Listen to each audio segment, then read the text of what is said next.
há setores protegidos em Portugal onde a crise parece não ter chegado. Algumas empresas beneficiam de leis especiais que as protegem e lhes garantem lucros.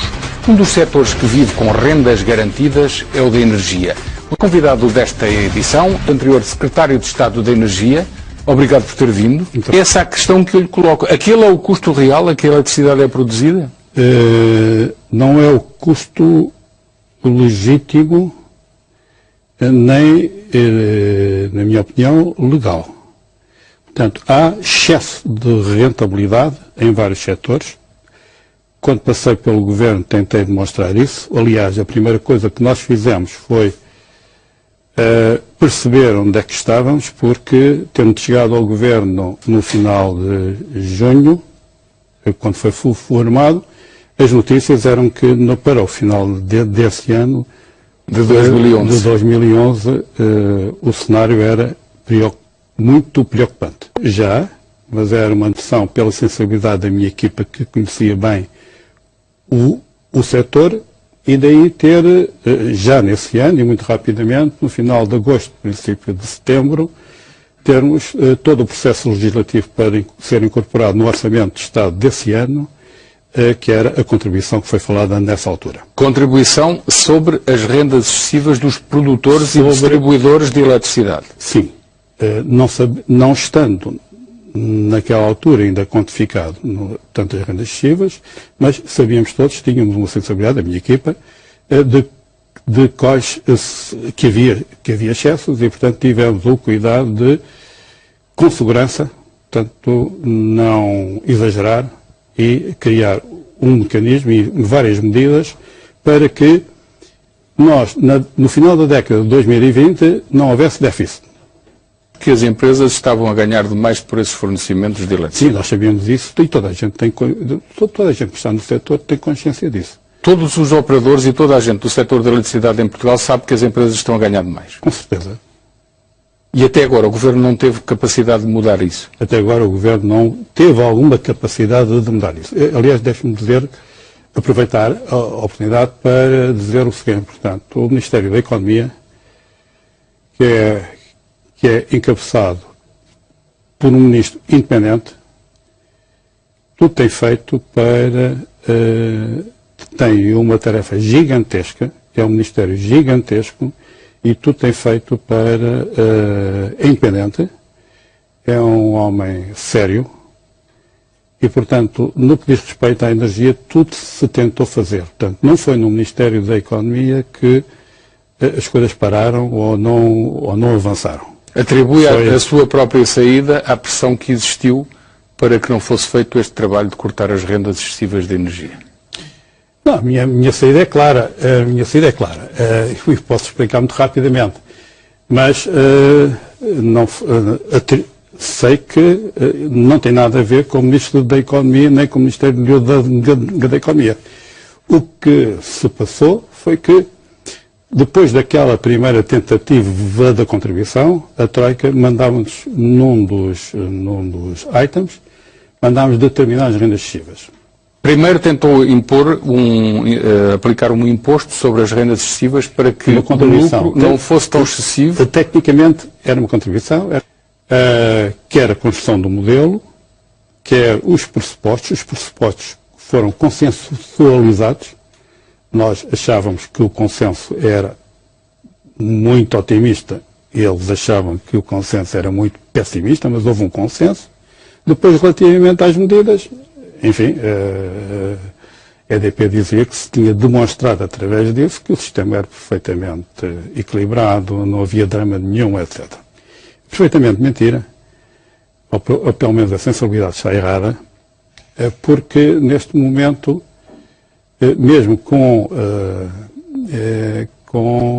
aquilo que o Ministério da Economia conseguiu de corte, sim, Está-me a dizer que o Ministro da Economia disse que, com as medidas de cortes que tinham sido anunciadas há alguns meses, que se garantia que se chegasse a 2020 que sem praticamente déficit. Isso já não era verdade neste momento, já voltou à situação em que em 2020 haverá de novo um déficit gigantesco no setor da eletricidade. Na minha opinião e na minha convicção, e conheço bem o modelo, mas não tenho números atualizados, não tenho esses instrumentos, Mas por aquilo que eu sabia, pelas variáveis e por aquilo que eu observo, estaremos já por volta dos 3 mil milhões e vamos ultrapassar isso. Portanto, não foi resolvido o problema. O Governo não conseguiu resolver o problema das rendas excessivas no setor da eletricidade, beneficiou um maior operador. De maneira nenhuma. E o país está em condições dramáticas, está numa crise dramática e, portanto,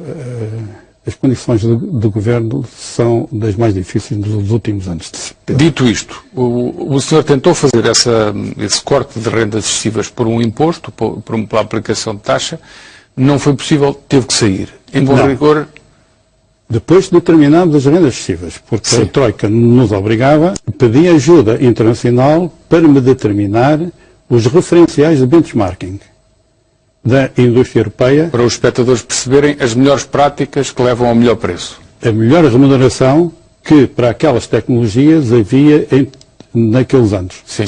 Pronto, para poder comparar. Essa foi a parte internacional. A parte da PRE, produção de regime especial, eólicas, renováveis, etc. Pedimos ajuda a um consultor internacional, mas que está cá, que nos ajudou a determinar quais eram as rentabilidades que seriam adequadas para aquelas tecnologias de acordo com os tempos. Portanto, aquilo foi montado e o relatório foi feito. Portanto, até foi entregue ao Governo para se mandar para a Troika em finais de janeiro. Janeiro de 2012. 2012, já. E depois o relatório apareceu nas mãos de um dos operadores, do maior operador. O relatório apareceu 1 hora depois, ou 2 horas depois. 1 hora depois estava na EDP? Estava na EDP, porque a EDP estava a reagir. Mas suposto ser um documento de uso restrito? Não é. É uma inconfidência, mas o Sr. Ministro tinha tido o cuidado de mandar em mão ao Primeiro-Ministro. E houve ali um desvio no circuito, apareceu uma cópia do Sr. Ministro, obviamente, que o entregou a alguém, não é? Para ser analisado e para... Sim. Pronto. Portanto, isto antes do almoço... Sim, mas esse estudo concluía que Portugal estava a pagar muito mais e iria pagar, eu retive o número, 4 mil milhões de euros a mais até 2020 em rendas excessivas. Sim. Algumas já passadas. Sim, mas no somatório iam levar a 4 mil milhões de euros. Exatamente. Portanto, já tinha pago algumas, ia pagar 3.925. Certo. E, entretanto, o que é que acontece, ainda antes da sua saída? Entretanto, já estávamos numa altura do Ministério da Economia com outros ministérios, o gato e o rato, etc. Portanto, as dificuldades eram grandes. Sim. O que quer dizer com o gato e o rato? Coisa que nós não... Sentiu falta de apoio nessa altura? Não do meu ministro, nunca. Sim, mas sentiu que ele próprio não tinha apoio do governo? Não tinha apoio. Nem do Primeiro-Ministro?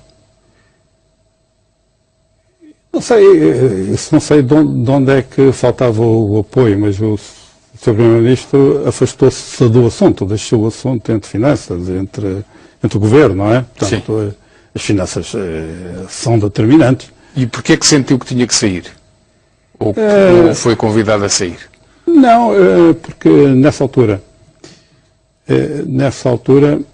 e é uma coisa que tem acontecido no Ministério da Economia, quando as coisas não estão de acordo com algumas orientações, alguém toma conta do Ministério aos poucos, não é? E foi o que aconteceu também aqui. Portanto, havia pessoas dentro do Governo que também já tratavam de energia. Isto por um lado, o cerco, portanto, estava-se a apertar. O Governo trocou 4 mil milhões nos bolsos dos portugueses pelo sucesso da privatização. Sim, que rendeu os tais 250 milhões a mais nessa parte. Exatamente. Mas o problema não era esse. O interesse nacional não foi protegido neste dossiê? No meu entender, não. Esse dossiê das rendas excessivas, que levou a algumas reações dentro do Governo, de algum incómodo. Portanto, a privatização da EDP, no meu conceito, já não seria perturbada, tínhamos acabado o ciclo. Eu esperei uma semana, e dei uma entrevista chamando a atenção que o Estado tinha que assumir as suas obrigações e defender o interesse público. Essa entrevista deu algum incómodo porque havia um compromisso para não fazer nada sem negociações. Mas eu também dizia nessa entrevista que uma das vias era as negociações. Se não chegássemos a acordo, então o Estado tinha que impor o interesse público. Portanto, a entrevista é clara. Essa entrevista não é bem aceita, mas eu preparo-me para fazer negociações. Ora, negociações com um grande operador como a EDP, com o domínio da EDP, e neste ambiente, como é que se fazem? Eu só tinha uma saída e preparei essa saída. Arranjar uma boa equipa, pequena mas boa equipa, e anunciar o objetivo, que era a eliminação das rendas. Eliminação. Eliminação das rendas, claro. Porque rendas é acima da rentabilidade. A renda excessiva é acima daquilo que seria razoável. Exatamente. São as rendas, portanto há contratos, portanto recebe-se uma renda, mas aquilo que é acima do razoável, acima do benchmark europeu, que era o nosso, isso era rendas. E portanto há excessos. Sim. A remuneração também é excessiva. Não é através de uma renda excessiva, mas isso é uma tecnicidade em que toda a gente é chamada a sacrifícios. E muito bem. E depois não conseguiu aplicar essa sua estratégia? Não, porque fui proibido de falar de rendas. De rendas não, e do valor. Nem de rendas, eu podia falar nem do valor. Pelo Governo, pelo Sr. Ministro, mas o Sr. Ministro, num determinado discurso que eu ia fazer, ao ISEG, o Sr. Ministro tinha instruções depois do Governo, que ele estava muito incomodado, proibiu-me de falar daquilo para fazer outro discurso. Eu recusei. E foi aí que saiu. E é nessa altura que acontece o que vamos ver a seguir, no dia em que o então Secretário de Estado da Energia saiu do Governo, o Presidente de uma grande empresa de eletricidade celebrou com champanhe. A revelação foi feita pelo Ministro da Economia, Álvaro Santos Pereira, no Jornal da Noite da SIC. Quando o meu Secretário de Estado anterior saiu do Ministério da Economia, eu tive um dos presidentes de uma dos principais produtores da energia elétrica em Portugal a telefonar para várias pessoas a comemorar com champanhe a saída do ex-Secretário de Estado. E que estava a fazer um trabalho importante para o país? Não completamente dizer, mas espero que sim.